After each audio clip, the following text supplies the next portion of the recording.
Hey everybody, welcome back to the Batman the Animated Series podcast, the BATTASS Podcast. My name's Clay McCormack, and with me as always is... Hey, Sean Murphy here. Happy to assist.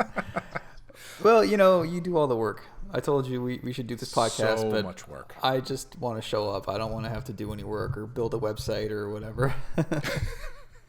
No, that's fair, because all that stuff sucks. Yeah. And hopefully it won't be too much work on my end. Right. And you'll be able to tell if you're listening to it if it sounds like shit. I put no work into it. So. Well, that's kind of like why it's better to be Robin and not Batman. Batman had to start a whole build the Batcave, build the car, find the IP, build the costume, and he just He had to find the IP. he had to reserve the website. He had to go through the book. He had to find what superhero costumes weren't taken yet, what trademarks hadn't already been reserved. Yep. Who to sue if he wanted one really bad that had already been taken. It's just like starting any business, any upstart, And then Yeah, Robin just joins up. Like, no wonder Batman's always pissed. Robin gets like a free ride, basically, That's a good point. Robin really doesn't do anything, does he? I mean, like, day to day at Wayne Manor, he does not really contribute from what I've ever seen. No, and I bet he leaves lights on, doesn't flush the toilet, like all the annoying things that roommates do, Andy's a stupid kid. Unfortunately, Robin will not be in the episode we're talking about today. A good segue. But today we'll be talking about two. We'll be talking about The Clock King and Appointment in Crime Alley.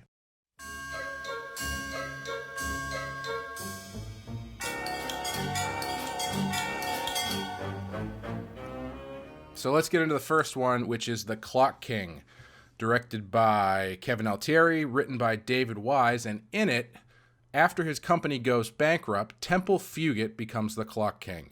Fugit sets out to seek his revenge against the man whom he blames for his misfortunes, Mayor Hamilton Hill. Fugit kidnaps Hill, intending to do away with him to accomplish his revenge. Batman must stop Fugit from carrying out his revenge and save the mayor's life. I don't think I ever liked the Clock King when I was younger. I think I always thought he was a pretty lame villain. Right. I think mainly because he was not a...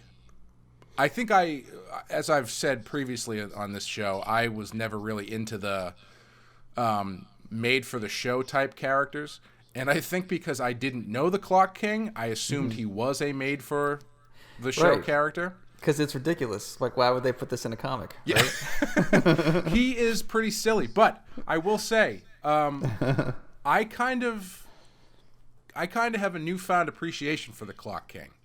Yeah, I like him. And I liked it as a kid, too. But I was more drawn to these contemporary stories. I wasn't so much into, like, big, splashy superhero stuff, to be honest. Yeah.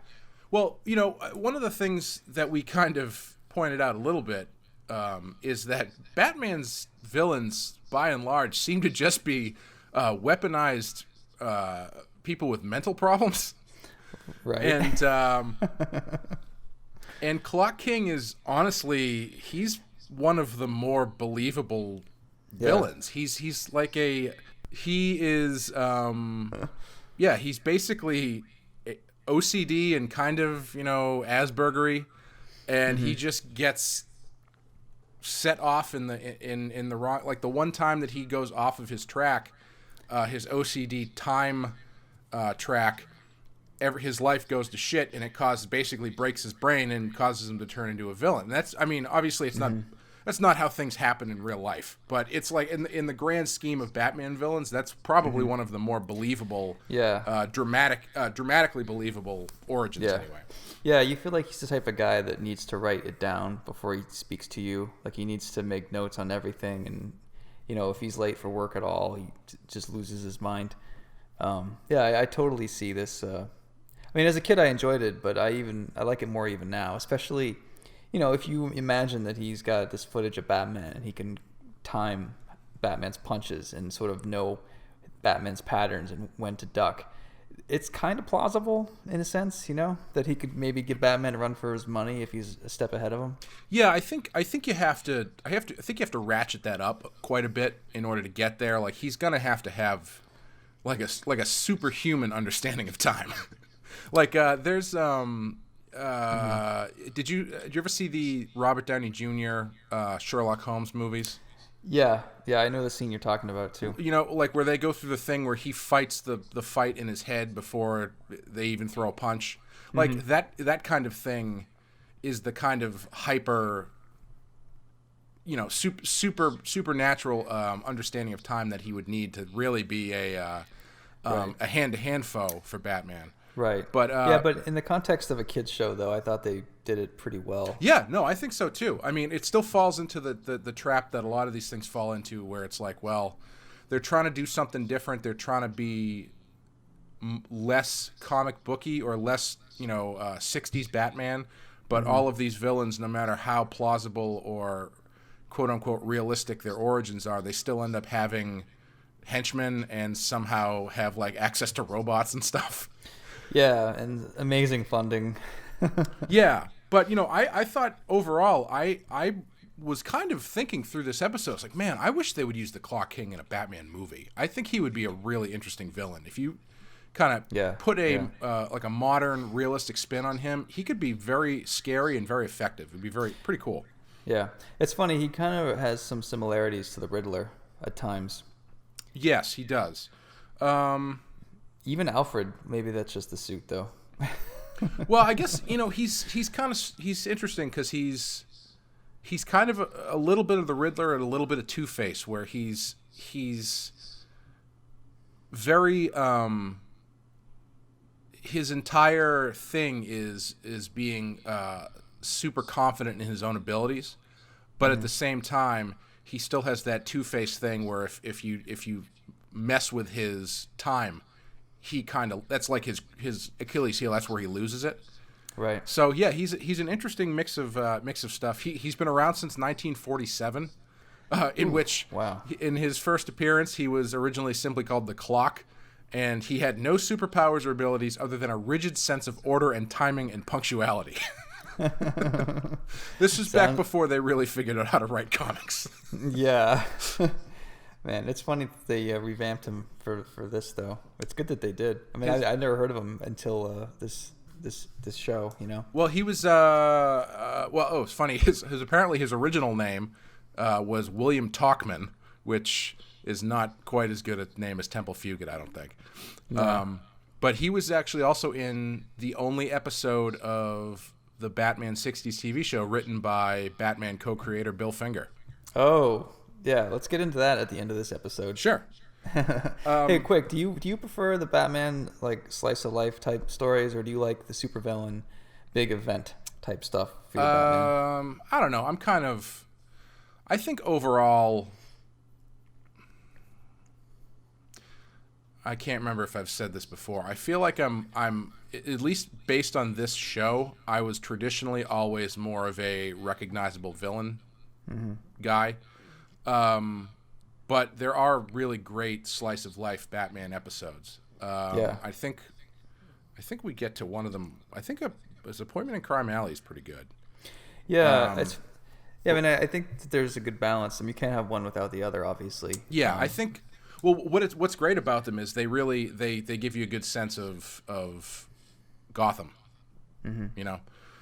Yeah, and also like it's a chance when you do these smaller stories, you get to focus on Batman and his thing and what he's doing and sort of his psychology. Like I found the most revealing episodes of Batman, the person, is like Crime Alley, or even stuff like with Baby Doll. Like there's this stuff that you get a good window into his humanity that you don't get with a big splashy Joker story. Yeah. They definitely let you explore different aspects of the character that are, you know. Yeah. There's only so many times you can have Batman punching a henchman in the face before you, at least from a writing standpoint, want to do something different. Right. Yeah. Overall, this episode's pretty good. I think it's probably I appreciate it more knowing that he's a recurring villain. Because like I said, because I had never heard of him before, I assumed he was a one-off, but he is a recurring Batman villain. The animation in this one is a little slow. I've noticed there's something that they do is early in the episode, if the animation is really kind of slow and choppy, it means there's a really well-animated sequence that's really complicated at the end. Right. And Yeah. there's that and the clock sequence at the end when they're fighting on the gears and stuff is really, really cool. Yeah, I mean, you ever drawn gears and cogs before? No, I purposely try to avoid it. Oh God, yeah, it's a nightmare. Every tooth, every cog, plus you're working with ellipses and perspective. I mean, the way to do it is to do it like straight on eye level, so you can kind of cheat it, or exactly from the side, like the way you would draw a gun, so you don't have to worry about perspective. Right. Yeah, and that must have been a pain to animate. And in this sequence, I believe there's even like they even do like camera moves around the cogs and stuff. Yeah, which like the one guy that had to animate that, like his name is Intern. Yeah. Here you go, Jake. Here you go, buddy. That 25th of a second or half a second of animation must have ruined his marriage. You want to be an animator? You're part of the team, buddy. Who gets to stay late? I don't know. That cog doesn't look very compelling when you use the fisheye lens. Why don't you start over?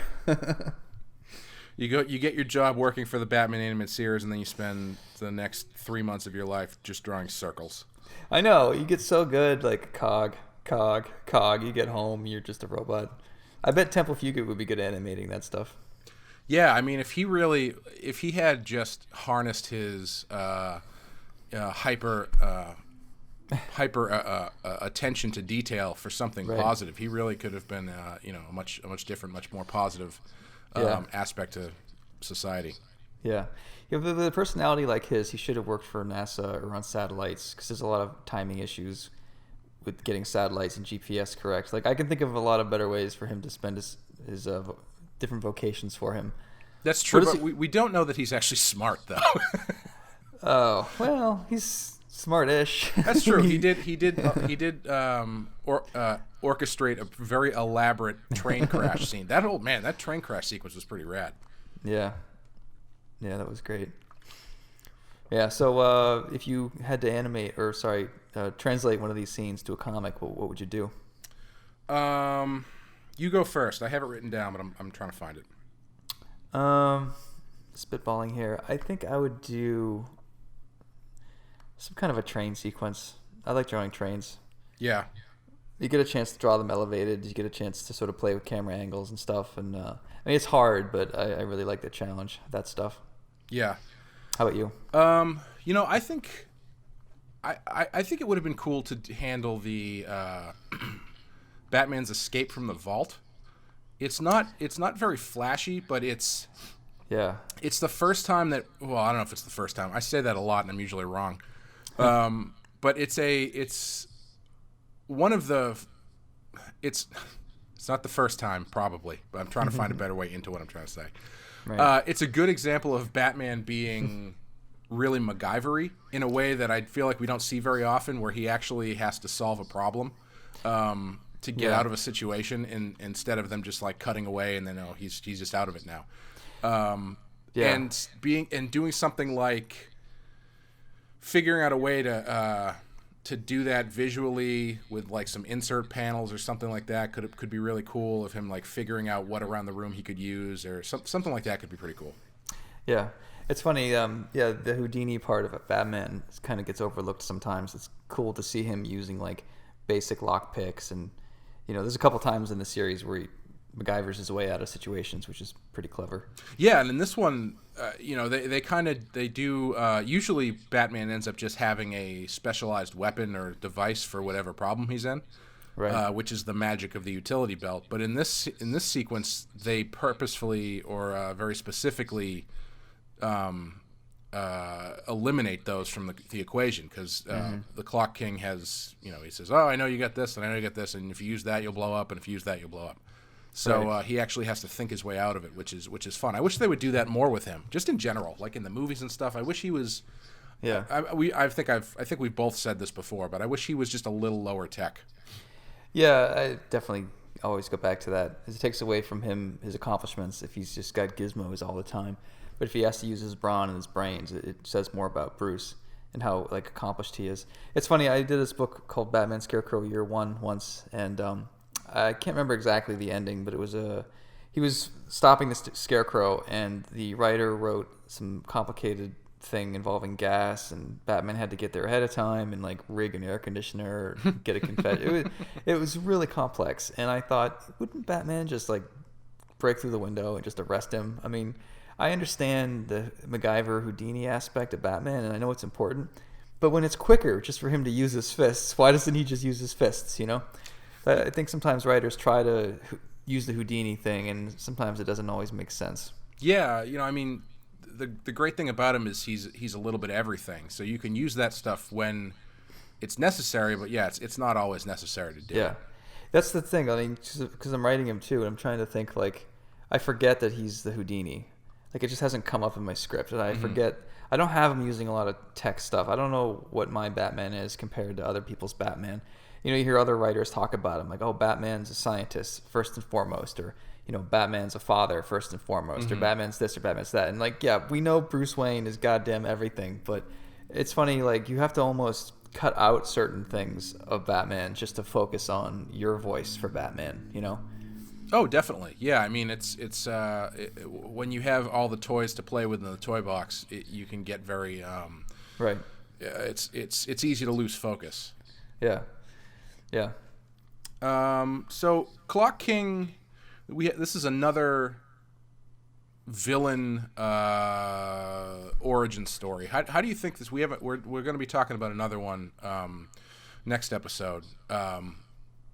But how do you think this compares to the previous ones that they've done? Because we've seen a lot of them in this season of Batman. We've seen Two-Face, we've seen Poison Ivy. Basically, every major villain has had an origin sequence. Arguably, Scarecrow has had two. Yeah, and they keep trying, man. Yeah. I'd say they nailed this one. I mean, there's not too much I would fix. You know, keep in mind it's a kids show, and they only have like 22 minutes or whatever. But yeah, I think this is really successful.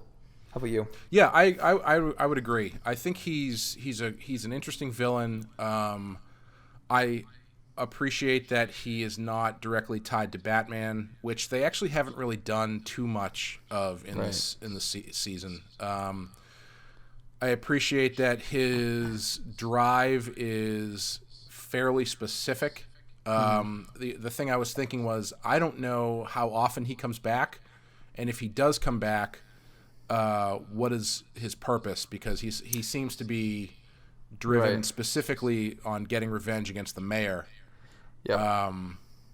So I guess I mean you can always find some reason to use the Clock King for some generic reason, I guess. Yeah. But as far as like the main purpose of his being, I don't know. Yeah, yeah.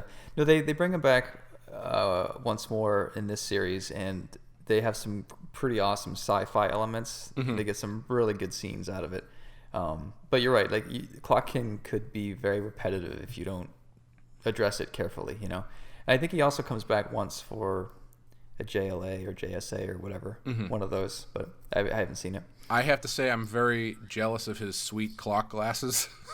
And his clock is his cane, his hour, minute. Yeah. Do you think? I mean, cane. In 1992 or 93, you can't get that online. So where do you think he got those at, like a party place or something? Or I think he stole it from a giant clock. That's probably true. That's the better answer. Yeah. All these big set pieces in Gotham. Why not just gank one? Yeah. Have it, plated with brass or whatever.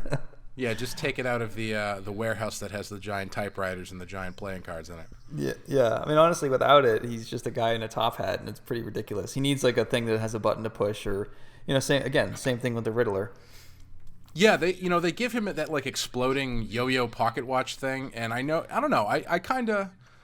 I like the low techness more or less of the Clock King. I think he would be cool in a movie for that reason specifically. It would be because Batman gets so high tech in the movies. It would be interesting to pit him against a really low tech foe who, like, basically digital Batman versus analog villain would be pretty fun. Yeah. I love that stuff. Yeah, so he has some potential. I hope they do something cool with him. It sucks because I mean I just don't see them doing that as a main villain because it's just not flashy enough. Honestly, like if you had a Batman Netflix series where they could just 60 minutes and do a slice of life episode or something like this. I could see them nailing it, but honestly, with $100 million at stake, no one's going to want to bet on the Clock King, unfortunately. Hey man, there's no reason you have to make $100 million Batman movie. Honestly, I haven't watched Gotham. I've been circling around it as being the next thing that I binge through while I'm working. Right. But I wouldn't be surprised if he shows up on Gotham. He may already have shown up on Gotham. I don't know. I haven't watched it, but that would be a good place to use him probably. Yeah, for sure. I don't know. There's not really a ton else to say about this episode. I think we kind of covered the broad strokes. Do you have a rating for this one? Yeah, I'm gonna go 4 out of 5. I'd say. Yeah. How about you? I think I would agree. I think it's really good, really solid origin, and he's a good villain. Yeah, it would be cool to draw him. Yeah, and he's not one that you tend to think of, but I think it would be You don't have to draw, crazy, things that you'd have to draw with Clayface or whatever. But a Clock King story would be kind of fun. Maybe if it was only 8 pages, though. Yeah. Well, I was thinking he would be cool.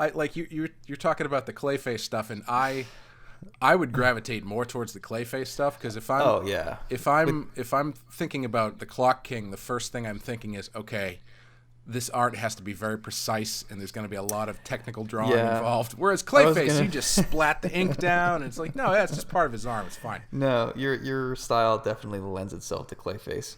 I imagine for Clock King, you'd need like Chris Ware or somebody who's just really annoyingly precise.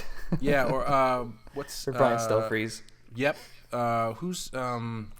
J.H. Williams III, who does he does a lot of really cool, elaborate designs for the pages. He would be really cool doing that. Oh, that's true. Or the Yannick Paquette, who did Swamp Thing. He does these like similar layouts. You could do things with clocks and circles, and it'd be hard to know which panel to go to next. But I bet it would be pretty amazing. yeah, that would be cool. So hopefully the Clock King shows up in some media fairly soon because he's a cool character. Yeah. That's about it for Clock King. We're going to take a quick break, and then we'll be back with Appointment in Crime Alley.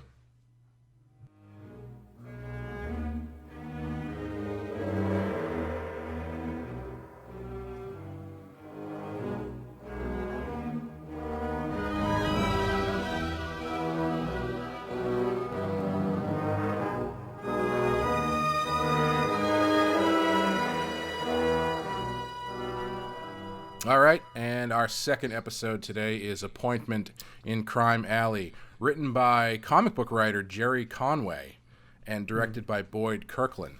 And in it, with the help of arsonists, Roland Daggett plans to destroy Crime Alley and use the land to expand his business empire. Yeah. But that plan would mean killing the residents or forcing them to abandon their homes. Now, Batman must foil Daggett's plan and try to prove that he is a criminal. Note, based on the comic book story, There Is No Hope in Crime City by Denny O'Neil and Dick Giordano, which is, that's interesting because I feel like so far there haven't been many that have been lifted directly from comics stories. Right. And that's an interesting one to choose, especially since it was the episode was written by a comics writer, but it's not an adaptation of a story that he wrote. But, whatever. Yeah. Huh. Well, who knows? We don't really know how the sausage is made. Yeah, who cares? This one, really liked this one. Mm-hmm. I liked that it was a kind of... there was an aspect to it that I really liked that I feel like you don't get a lot, which is Batman's Batman-ness getting in the way of his just normal life, but not in like a cheeky, plotty sort of way or a convoluted sort of way. It's literally he's trying to go meet a friend of his, but he can't because he has to keep solving crimes. And but the difference is that in this case, the friend is actually he doesn't realize his friend is in trouble. We only know that his friend is in trouble. But it's a nice. It added a nice tension to the story and had a different sort of feel than I think a lot of the Batman stories have. Yeah, I've always loved this one just for the imagery at the end and knowing his sort of surrogate mother figure, and that I forget when do we realize that she knows his secret identity? I imagine before this episode. I don't remember. where it comes up, but I mean, maybe it's just. Well, I think this is the first Leslie Tompkins episode. Oh, is it really? Then I guess I don't know. That's a good question because clearly she knows. Well, so my thought is, I wish, and I hope this is how it is, and again, I didn't pay close enough attention to this, but if we find out that she knows who he is on the last shot, that would be awesome. Mm-hmm. But I'm not sure if that's how it's done here. They don't really do that explicitly. I think if I remember correctly, there is an understanding between them that she knows that he's Bruce Wayne. And that they've slept together. I mean, there was that one picture from the paper of her holding him as a child, so I don't know. She might have some weird sort of like cougar thing going on. I don't know. Do you recognize her voice, by the way? Not off the top of my head. She is Pulaski from Star Trek. Oh, I knew I recognized the name. Yeah. I saw the name in the credits, and I was like, that name sounds really familiar. Yeah. Yeah. That's a good choice for her. Yeah. The much underappreciated Dr. Pulaski. Yeah, and I always had a soft spot for Pulaski because I knew she had done this as well. Yeah. And it was nice to put a face with the voice. I think Doggett, not Doggett, that's the X-Files. I think Daggett is a good return villain. The other thing I really like about this episode is I really like the way it ends, where Batman, he doesn't entirely win. Right. He saves the people, but the bombs still go off, and he captures the arsonists, but he doesn't get the main guy. It reminds me. I'm thinking of this because I just watched it for Wes's podcast, but the pilot of Miami Vice, which was always stood out to me because they don't actually catch the drug dealer at the end. The drug dealer literally just flies away in a helicopter or a plane. Yeah, and it's always nice to see a Batman story where the ending is not a black and white cuffs on the villain kind of ending, where it's a little bit more gray and a little bit more realistic. True, but to play devil's advocate, or just to flat out point out what makes me angry, is at the end, Daggett's like, well, you have your perpetrators, officers. See you later. And he gets in his limo, and Batman is clenching his fists, about to punch the window.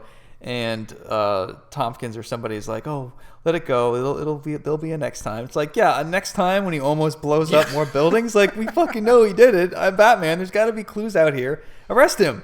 Like, it's just hard to imagine he would just get away that easily. But again, it's a kid's show. Yeah, I think I like the intent. If the dot to get there is not entirely realistic, that's fine, especially since when he's got the arsonists in handcuffs, one of the arsonists is like, but Mr. Daggett, you told us to, and then before he gets elbowed in the side or whatever. Like, Batman should just be like, told us to what? Come on, I'll knock off like 5 years of your sentence. That's just hearsay. That's just hearsay. No any proof. Reason to arrest a less evil Donald Trump. Yeah. I do. The nitpick I have in this episode is that Batman's strength is very inconsistent because he tries to stop a truck or something. I can't remember exactly, or the train. He jumps on, the trolley, the runaway trolley. He jumps on the trolley and he can't get into the trolley because the door's locked, and he just jiggles the handle and he can't figure out how to get through the door. And he doesn't try anything else very Batman. He's just like, well, I guess this door's locked. I guess this everyone's going to die. Yeah, that's not what Houdini would have done, right. Jackass. And then later in the episode, he when he catches the arsonist guy, he throws him into the U-Haul full of bombs, and he slams the thing and breaks the handle off. Yeah. Yeah, you're right. It's a little inconsistent. The one thing I was going to say, we were talking before this, I was going to talk about the Batmobile because I can't remember if we talked about the Batmobile, but I'm pretty sure we did. If you're listening, we are doing these week to week. There's been a big gap between this one and the last one, so everything we've said we may repeat because we forgot everything. But I did want to point out there's a big focus on the wheels of the Batmobile for some reason in this episode. There's a lot of really cool perspective rotating camera shots around the wheels, and it accents that awesome recessed rim that the Batmobile has that I don't even know if really makes sense. Yeah. Structurally, but it looks cool. Yeah. Well, cars are easier to animate when you're at eye level with the ellipse of the wheel. So technically speaking, it's easier to draw a car from the ground than it is looking down on the car. So I think that has to do with some of it. But yeah, they are really obsessed with burnouts and stuff in this episode. Yeah, and I don't know if that was just an interesting storytelling choice to lead into when he stops the trolley with the Batmobile and the tires blow out. Speaking of wheels. Yeah. But yeah, I really like the sort of like this is a Tuesday for Batman story. Mm-hmm. And I was expecting from the title for it to be a little bit more focused on his parents. I'm glad that it wasn't. I'm glad that it's just sort of like a grace note at the end. Yeah. Yeah, they sort of suggest this, so Leslie Thompson she was some sort of child therapist that took Bruce in after this horrible thing happened. And you can only imagine like what, she helped him through his years of development, getting over his parents' death. And when did she find out? Did he willingly tell her, or did he tell her along the way, like, hey, I'm thinking about trying this thing out called Batman? I don't know. Can you keep a secret?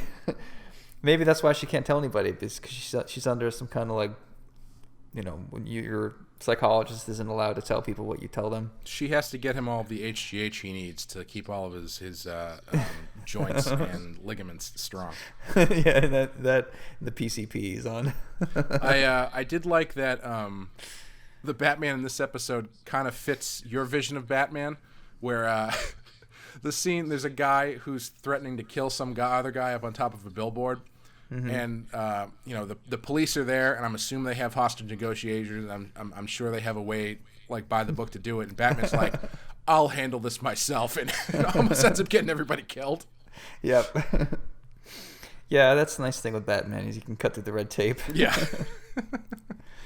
I was happy to see that they used the 1989 Michael Keaton Batmobile bat turn, where he shoots the grappling hook around a telephone pole and hooks around the corner. That's always nice to see. Yeah. One day, yeah, he's lucky there isn't like a pedestrian there or a weak telephone pole. Yeah. But yeah, the overall the structure of this one with the sort of Batman keeps getting sidetracked by Batman stuff thing. Mm-hmm.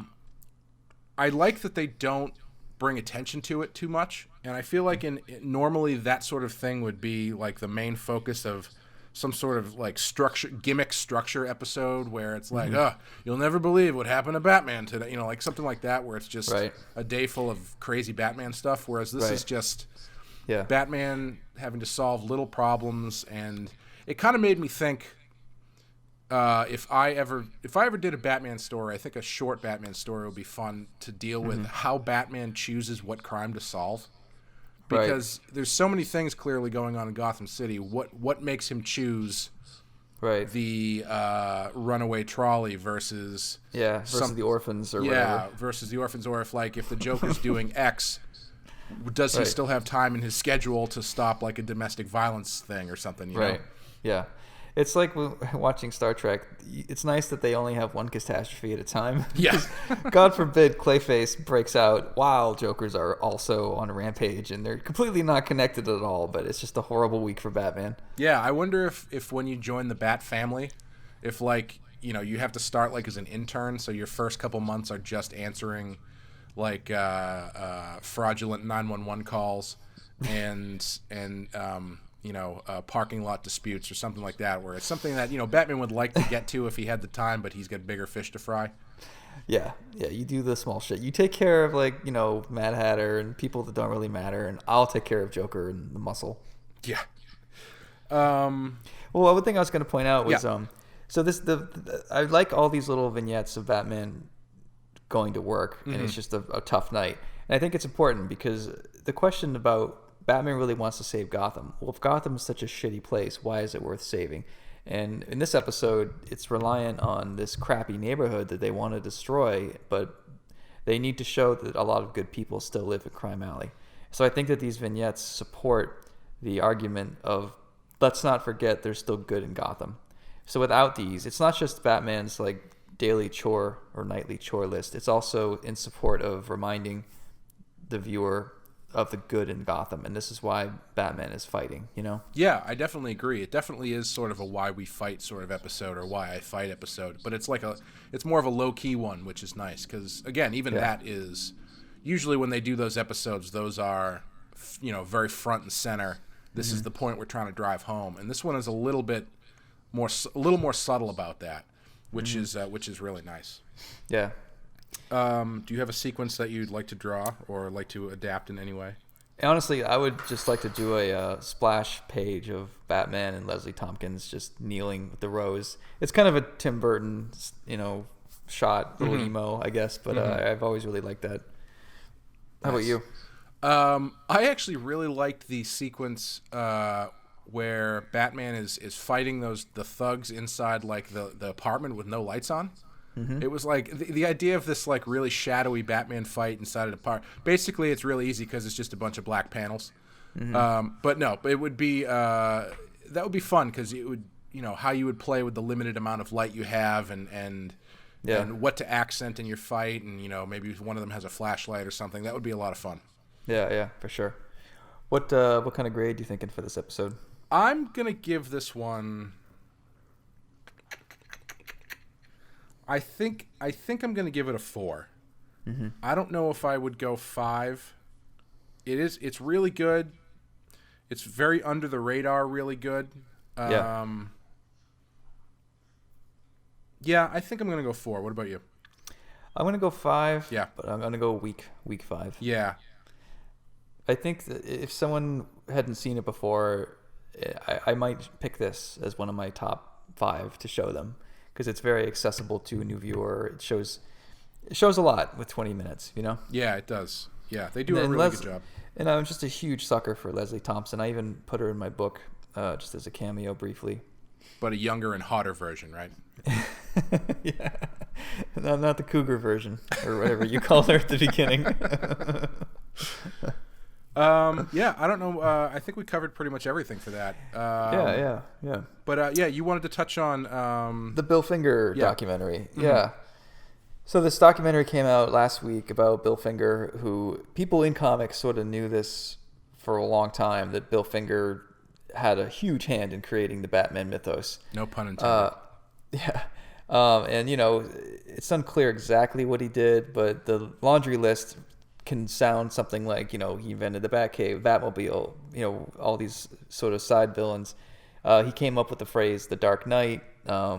Alfred, even back so far as to say that he created the idea of the ears on the cowl and the bat cape and the bat symbol and the symbol, basically everything. Yeah. And then you've got Bob Kane, who is traditionally credited as the sole creator for years and years and years.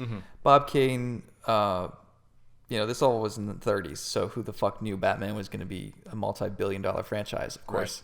Right. And it's a story of the artist Bill Finger, who kind of got steamrolled and didn't really fight to get what was due.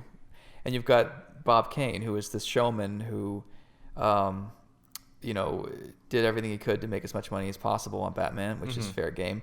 But then he went out of his way to discredit Bill Finger every chance he got. And did he do it because contractually he had to keep this lie going?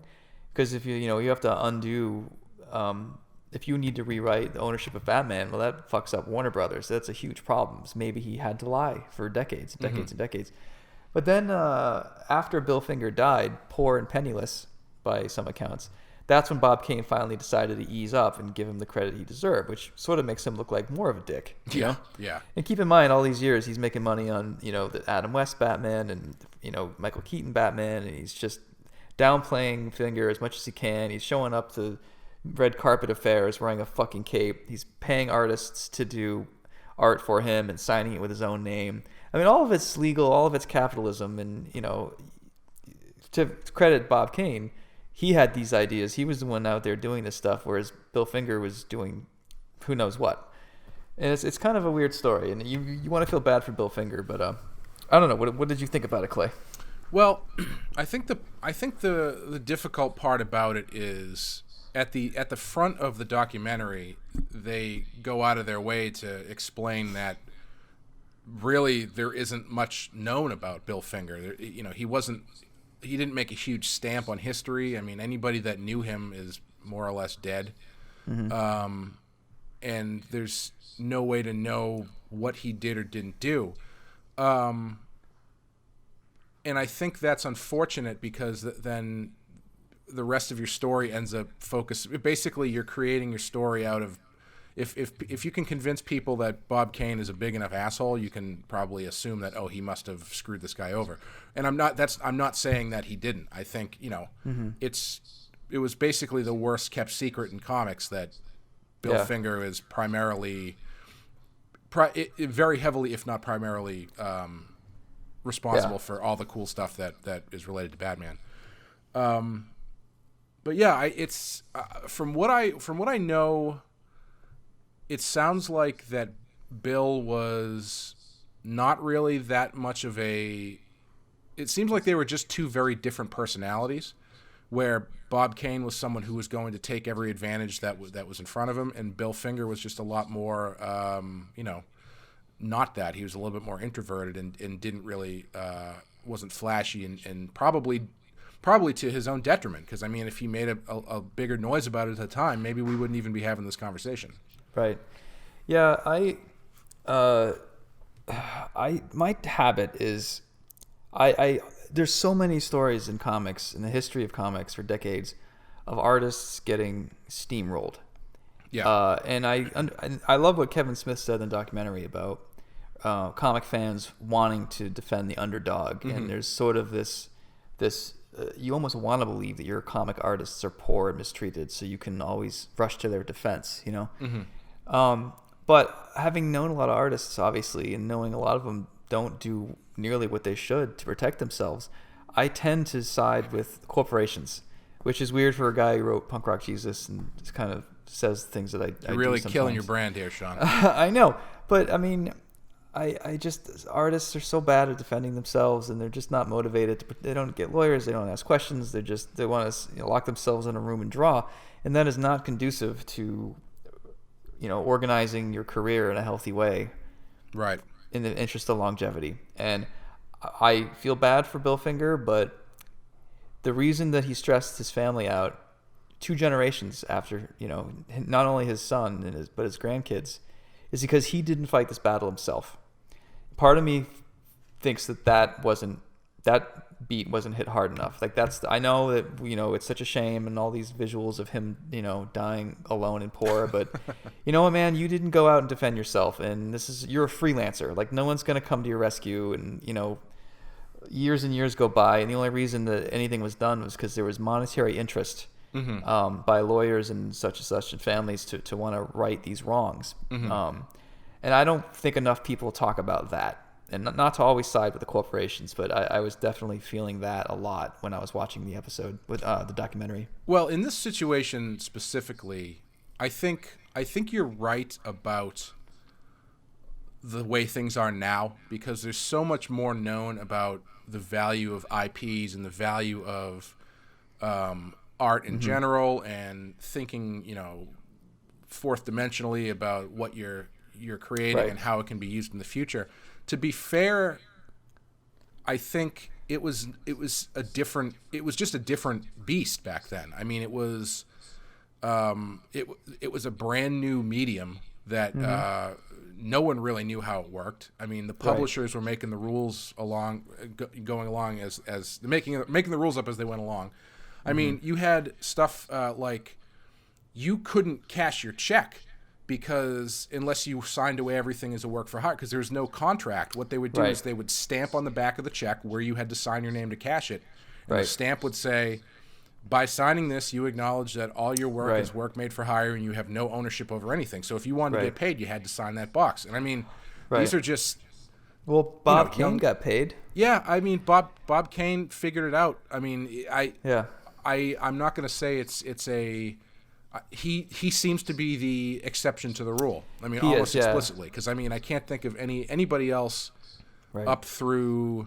You get Stan Lee. Stan Lee was probably the next one I can think of who wasn't doing a comic strip. So like like Dick Tracy and stuff like that. I feel like Chester Gould and all those guys had their names attached to them. Right. But when it came to the actual comics, like the comic books, everything was so. The work was so what's the word I'm looking for? Right. Part of the reason that I've always understood it as part of the reason that, and people ask me this all the time, and if you disagree, feel free to tell me. Oh, I will. People always ask me, why do comics? Why do other people do the coloring? I mean, people ask me all the time, did you do the coloring book? No, other people do the coloring, and they say, why is that? And why are there letterers? Why are there and because the way I understood it is that one of the reasons why they did that was to break up the tasks, specifically so no one person could claim ownership over the property. And so when you've got a situation where Bob Kane is basically doing the same thing that DC Comics was doing, except he was doing it on his own level. So he was breaking up all the tasks, and he had the writers and artists and colorists underneath him. Right. And then he was selling to DC.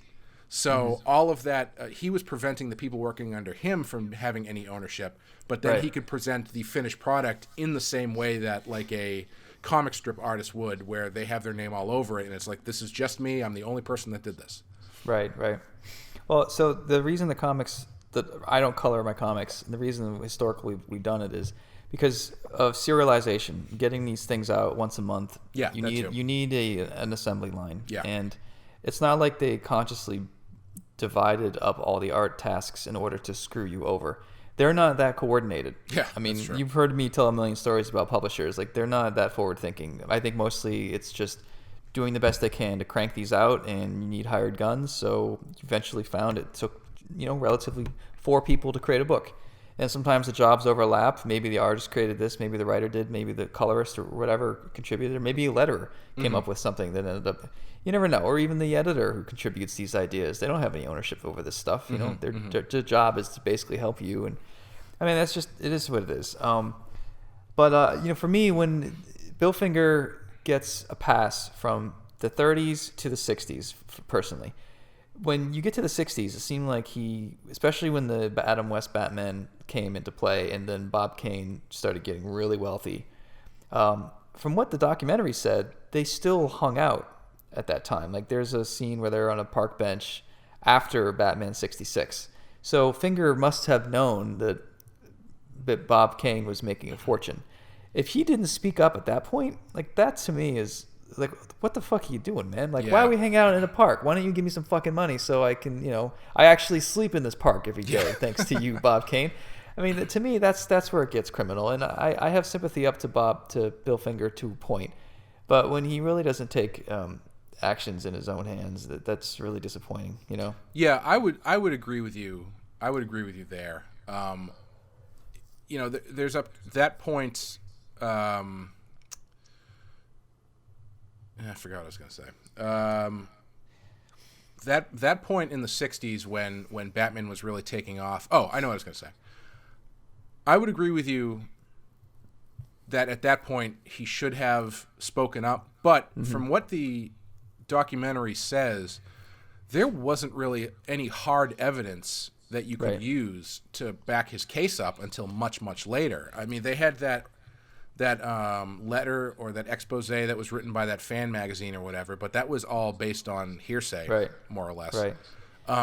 It's not until after Bill dies where Bob Kane writes his autobiography and puts in the stuff where he's like, yeah, I probably should have given Bill credit for creating Batman or whatever. Well, but, Bill Finger, as far as I know, never got a lawyer to even look into this stuff. That's true. No, you have a publisher. 100%. All of his friends at DC in the office, they all knew that he created this stuff, and they knew he was getting screwed over, and no one really wanted to address it because it's the 600-pound elephant in the room. I understand that a lot of the compelling evidence came in after the fact, but he didn't even hire a lawyer to look at it. He didn't even have a conversation like, why aren't I getting fucking paid? I created the Batmobile. Like, if you don't start compensating me for X, Y, Z, things are going to get ugly, And, yeah. I mean, I would have gone in there with that attitude, but I have the benefit of knowing the stories of the Bill Fingers out there, right? To get up in arms before it's a real problem, But there's just there's so many Bill Fingers out there still, and there's a lot of them don't seem to be capable of learning these lessons because, I just want to be locked in a room while I draw. Just leave me alone. My business affairs will somehow get sorted by somebody, and that's where you get fucked over. Yeah, I mean, unfortunately, I'm glad to see his name on Batman stuff now. I think it deserves to be there, but unfortunately, his lasting contribution is going to be as a cautionary tale. Right. And Yeah, totally. I think it took a long time. And again, we're speaking from working in the modern comics field where all of this stuff is known. Like, this is past the Bill Finger story, past Siegel and Schuster trying to get Superman back for 50 years or whatever, past the Kirby and Stan Lee fights and stuff like that. It's and all the work that Neil Adams did in the 70s to get creators back. The artists didn't even used to get their artwork back. The companies would keep the artwork and then they would just like throw it out or whatever. We're lucky enough to be past all that to be in a easier easier field when it comes to that if you're paying attention. But there still is 100%. There are people who don't pay attention and don't think about that stuff, and then they end up getting screwed. Right. Unfortunately. Honestly, this is why I think some people tend to think that I'm kind of an asshole in comics. It's I mean, if you knew me, hung out with me, all right, I'm aggressive. The way I talk, the way I get it. But honestly, like, I sit down with any of my readers and have a drink. I get along with everybody, honestly, unless they're a total dick. But the reason that I come across this way is because I want to ask the questions that people don't want to ask. Right. Like, no one wants to know how the sausage is made. And when I go to shows, all I want to know is, what are the numbers like? Is there a comic book bubble? Is there any organization with this book, that book? Like, what's the long game? No one talks like that. No one asks those questions. When you go to shows, it's mostly, talking about Gotham or talking about a movie or just fanboying out, which is fine. But I don't know, man. I'm way more interested in the real stories behind the scenes, because there is Shakespearean betrayal that has happened in decades of DC Comics that's way better than The Dark Knight. And why they don't just publish stories of what happens between editors is beyond me, because that stuff is salacious. I know why they don't, but I just find that stuff really interesting. But I get kind of a bad rap for it, I think. Plus, I'm an asshole. Yeah, I mean, primarily you're just an asshole. That's... Yeah, well, I don't really know what else to say. But sorry. I think that sums it all up. And I mean, I think that's probably going to do it for us today. It was an interesting conversation about that stuff, which we wouldn't get to talk about unless Bill Finger had gotten screwed. So thanks, Bill. I know. It's funny. My lawyer, she worked for DC from the late 80s till she quit at some point. But a lot of the contracts they use are still her contracts. And she knows a lot of these players. And I know a lot of these people within DC. I feel like the documentary is 90% accurate. There's some stuff in there that I think is a little skewed. I don't want to get into why, because what's the point? But I did ask my lawyer, like, you should really watch this. I'm dying to know what you think of this and what your take is. So I'm going to get the answer. And if it's something I can share, I'd love to sort of go over this again on a different podcast. Yeah. My favorite aspect of it was when they were talking about how it's traditionally understood that in Bob Kane's contract, he was contractually obligated to have only his name on all Batman stuff from that point forward. And the lawyer for Bill Finger's granddaughter was the first person to be like, well, no one's ever actually seen that contract. And we keep asking to see it, and the fact that they won't show it to us means that it probably doesn't say that. Right. And then you never find out whether or not it does say that, but since his name is on the stuff now, I'm going to say it probably doesn't. Right.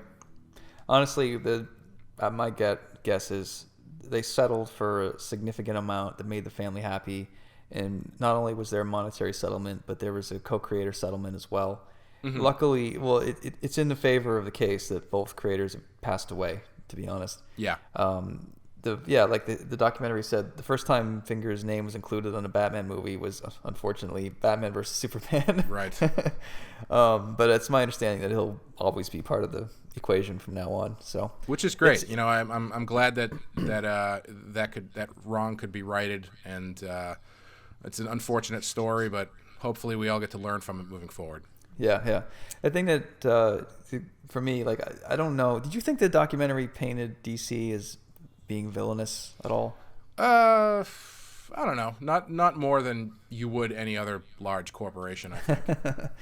Yeah, I think that the granddaughter actually took great pains to say that everyone was really nice and they invited me to this and that, and I got to be a celebrity and I got to this and that. And she did go out of her way to say that. They acknowledge that they're a large corporation, but I know the guy who they animated, the guy who made that, who said that DC and the Finger family have settled it, and that's what triggered them starting to launch this case. His name is Larry, and I know him pretty well because he's the guy that calls me when I say something stupid on Twitter that starts giving DC shit. So I call him up. I'm like, Larry, what's it like being Sean Murphy for today? Like, you're the PR guy. You're supposed to not say stuff like that. And at the end, I'm like, you know what, man? Don't worry. You get used to it. Well, and he's like, I hate the way they animated me. They made me look so sinister. Well, I look forward to getting a call from Larry once this podcast comes out. I know. Clay, why did you give him a platform? You know he's an asshole. In his own words, for God's sake. And assuming we don't get shut down by DC's lawyers, we will be back next time with Mad as a Hatter and Dreams in Darkness. See you guys then.